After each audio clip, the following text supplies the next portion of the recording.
ছবির চিন্তা বাদ দাও, কি কি বিষয়টা কি তোমার? এই যে করোনা ভাইরাস এসে কিন্তু মুখে মাস্ক নাই, মাস্ক কোন জায়গা?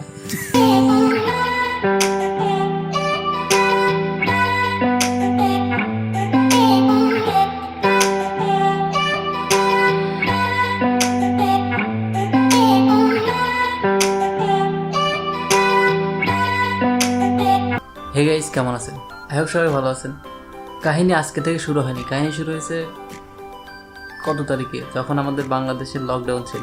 সেই সময় মানে আমাদের কোম্পানি বন্ধ ছিল, 2 মাস ছুটি, ঠিক আছে? তো 2 মাস ছুটি মানে কি, বাড়িতে যায় বিভিন্ন ধরনের কাজ করেছি, বিভিন্ন ঘোরাঘুরি করেছি, কখনো ধানের জমিতে পানি দিয়েছি, কখনো রসুন তুলেছি, কখনো মানে অ্যাটসেট্রা। এগুলো আপনার আদার্স ভিডিও চেক করলে আপনারা পেয়ে যাবেন যে কী করছি। আর মাঝে সাঝে আমি ডিপ্রেশন হয়ে যাই, ঠিক আছে? ভিডিও বানাতে ইচ্ছা করে না, বাট আপনাদের জন্য বানাই, আমার জন্য। কিন্তু ভিডিও বানাতে আমার ভালো লাগে, অনেক ভালো লাগে। তো গাইস, কিছু ফুটেজ পড়েছিল যেগুলো একদম অকেজু। তো এই ফুটেজ দিয়ে আজকে ভিডিওটা স্টার্ট করি, দেখুন কেমন লাগে, ঠিক আছে?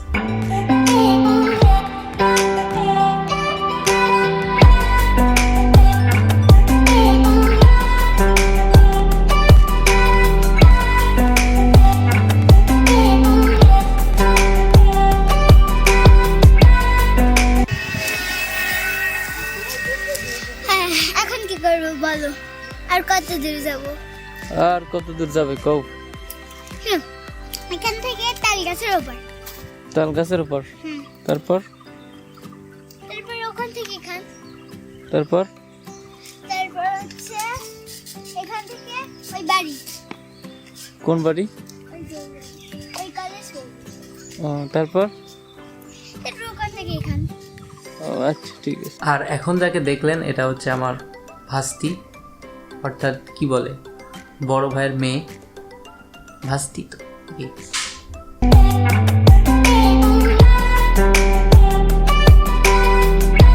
মজার ব্যাপার হচ্ছে, আমার সাথে একটা ছেলে সবসময় থাকতো বা থাকে, সেটা হচ্ছে রাসেল।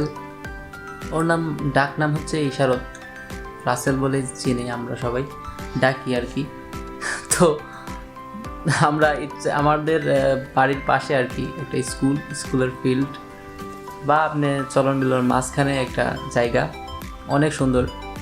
সেই সময়টাতে চাইছিলাম একটা ব্লগ করার জন্য, তো কিছু ফুটেজ এইরকম। এই আমার হাতের ডান পাশে আছে একটা মানে প্রাইমারি স্কুল। তো এই জায়গাটা দেখতে পাচ্ছেন, এই জায়গাটার মধ্যে আমরা সবসময় আড্ডা দিতাম। তো আমার এত ভালো লাগতো যখন এই চৈত্র মাসের বিকেল বেলাটা, পরন্ত বিকেল যখন আসতো, তখন অস্থির একটা মানে মুভমেন্ট ছিল, ক্রিয়েট হতো এখানে। তো সেই সময় আমাদের মানে আমার আড্ডা দেওয়ার স্থান ছিল এইটা। এখানে দেখতে পাচ্ছেন চারিদিকে ধান ক্ষেত আর কি। তো অনেক কি বলবো, অনেক সবুজের মাঝে আমরা তখন আড্ডা দিতাম, অনেক ভালো লাগতো। আর আমার সাথে সবচেয়ে বেশি থাকতো, যেটা মানে সবচেয়ে রিলেটেড আর কি, আমার ভাইস্তি আর কি, রাসেল। তো কামগাঁও রাসেল, কি অবস্থা? ভালো ভালো না? তো এটা হচ্ছে রাসেল, পরিচয় দাও। তুমি, নাম কি তোমার? আমার নাম রাসেল, আমি এই গ্রামেরই সন্তান।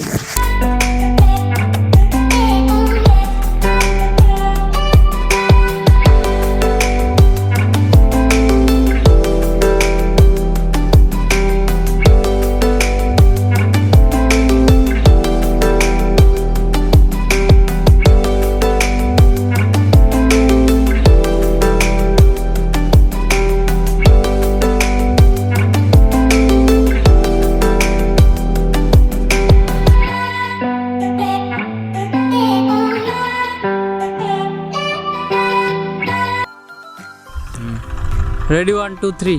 তুমি বক উড়ানোর জন্য চেষ্টা করো। ওই দেখেন ও নো, তো এক জায়গায় আসছে, বকেরা পানি খাইতে আসতেছে। এই যে এখানে পানি, আমার দেখি ইরি কত বক। থাক, মেলা হয়েছে। এরপরে চেয়েছিলাম যে যেহেতু বাড়িতে বসে আছি, তো অনেক ছবি উঠায় রাখি, পরে কাজে দেবে, বা এরকম মেয়াদ ছিল যে 500 ছবি একদিনে আপলোড করব ফেসবুক পেজে, ঠিক আছে? ছবিগুলো এখনও পড়ে আছে। তো বিভিন্ন জায়গাতে গিয়ে ছবি উঠা, ছবি তোলা, এই বিভিন্ন কাজেই সময় পার হয়ে গেছে 2 মাস, বুঝতেই পারছেন।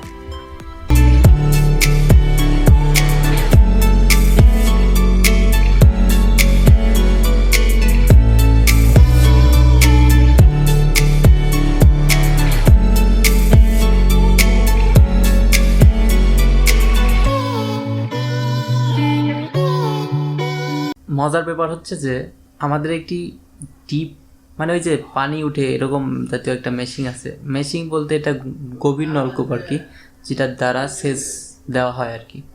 আমি ইচ্ছা ছিল যে একটা ভিডিও বানাবো এই ডিপকে নিয়ে, আসলে কিভাবে সেচ দেওয়া হয় পানি, মানে জমিতে পানি দেওয়া হয়। তো গভীর নলকূপ দিয়ে আর কি অনেক পানি আর কি উঠে, 1 ঘন্টায় মেবি 3-4 বিঘা পানি দেওয়া যায়। তো চাইছিলাম যে ওখানে যাই একটি ভিডিও করব, কিন্তু আমার ক্যামেরার কোনো মানে কি বলবো, কোনো যাওয়ার পরে দেখি আমার ক্যামেরার ব্যাটারি লো, তো সেদিন আর করা হয়নি, আর পরে পানি দেওয়াও হয়নি, আর ভিডিওটা অসমাপ্ত ছিল, তাই আজকে এই ফুটেজটা দিলাম। ঠিক আছে।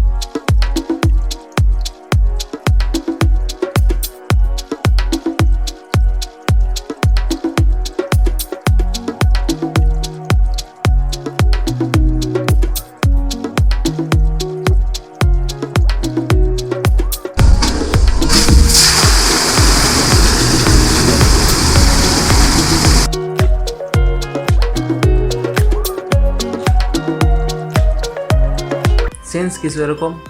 ভিডিওটি যদি ভালো লেগে থাকে অবশ্যই সাবস্ক্রাইব করবেন, পাশে থাকা বেল আইকন অবশ্যই প্রেস করবেন, আর গাইস একটা লাইক করে দিন, ঠিক আছে? এটা অবশ্যই মাস্ট দরকার, কারণ আপনার নেক্সট ভিডিও বানাতে উৎসাহী হই, ঠিক আছে? যদি লাইক না করেন তাহলে কেমনি? অবশ্যই যারা দেখেন তারা অবশ্যই একটা লাইক করে দিন, ঠিক আছে? এটা রিকোয়েস্ট, আমি কোনো সময় রিকোয়েস্ট করি না, বাট করলাম আজকে, ঠিক আছে?